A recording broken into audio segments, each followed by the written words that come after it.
Part 11. The one and only Ivan. Once upon a time.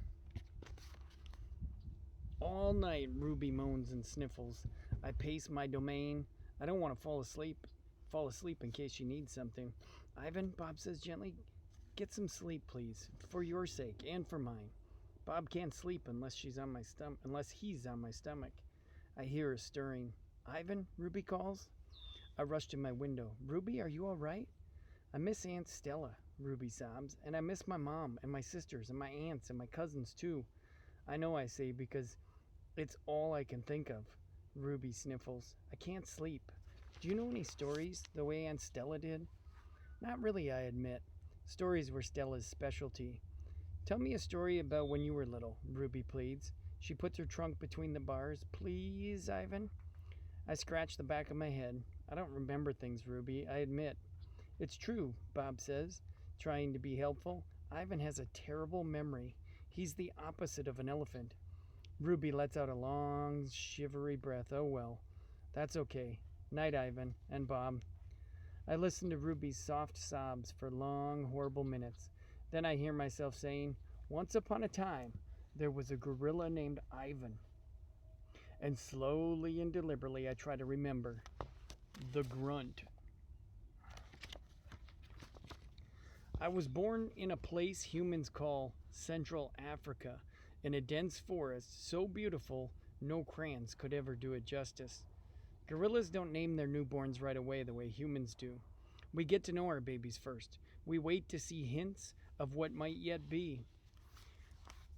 When they saw how much she loved to chase me around the forest, my parents decided to name my twin sister's name Tag. Oh, how I loved to play tag with my sister. She was nimble, but when I got too close, she would leap onto my unsuspecting father. Then I would join her and we would bounce on that tolerant belly until he gave us the grunt, the rooting pig sound that meant enough. The game never got old, although my father might have disagreed. Mud. It didn't take long for my parents to find my name. All day long, every day, I made pictures.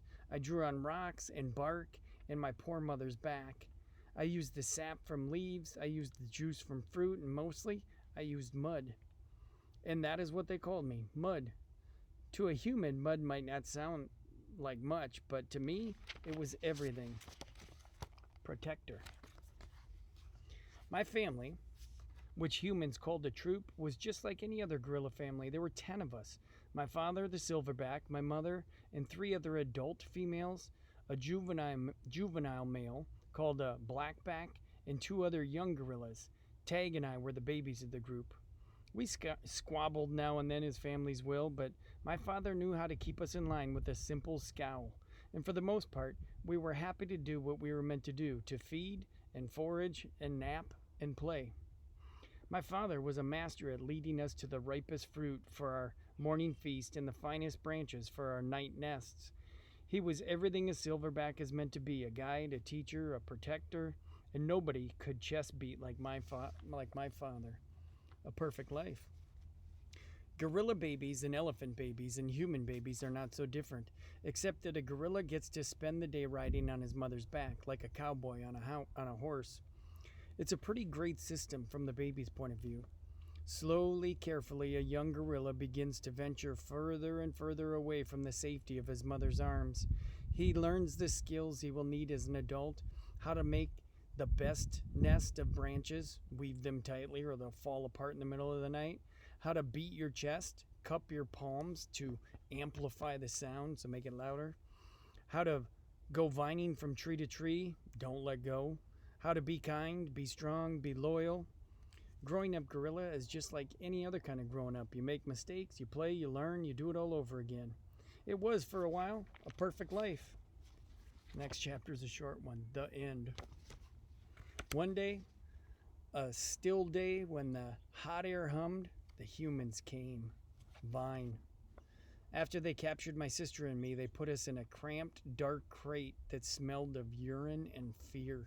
Somehow, I knew that in order to live, I had to let my old life die, but my sister could not let go of our home. It held her like a vine, stretching across the miles, comforting, strangling. We were still in our crate when she looked at me without seeing, and I knew that the vine had finally snapped. Temporary human. It was Mac who pried open the crate. Mac who bought me, and Mac who raised me like a human baby. I wore diapers, I drank from a bottle, I slept in human beds, sat in human chairs, listened while human words swarmed around me like angry bees. Mac had a wife back then. Helen was quick to laugh, but quick to anger too, especially when I broke something, which was often. Here is what I broke when I lived with Mac and Helen. 1 crib, 46 glasses, 7 lamps, 1 couch, 3 shower curtains, 3 shower curtain rods, 1 blender, 1 TV, 1 radio, 3 toes, my own. I broke the blender when I squeezed 3 tubes of toothpaste and a bottle of glue into it. I broke my toes attempting to swing from a lamp fixture on the ceiling. I broke 46 glasses. Well, it turns out there's many ways to break a glass. Every weekend, Mac and Helen took me in their convertible to a fast food restaurant. So like a McDonald's. Sorry, airplane's going over. Where they ordered me French fries and a strawberry shake. Mac loved to see the expression on the cashier's face when he drove up and said, "Could I have some extra ketchup for my kid?" Meaning the gorilla. I went to baseball games, to the grocery store, to the movie theater, even to the circus. They didn't have a gorilla. I rode a little motorbike and blew out candles on a birthday cake. My life as a human was a glamorous one, although my parents, traditional sorts, would not have approved. That's a picture of Ivan as a baby with his diaper on. Hunger.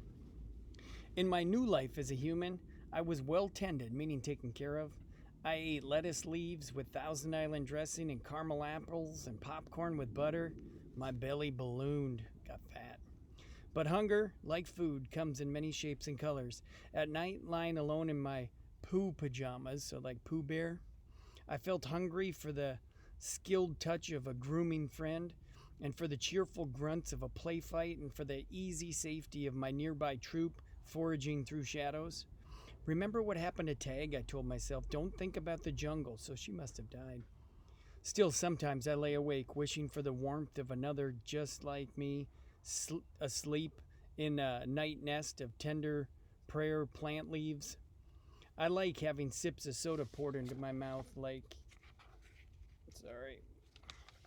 a bubbling waterfall, but every now and then I long to search for a tender stalk of arrowroot to feel the tease of a mango just out of reach.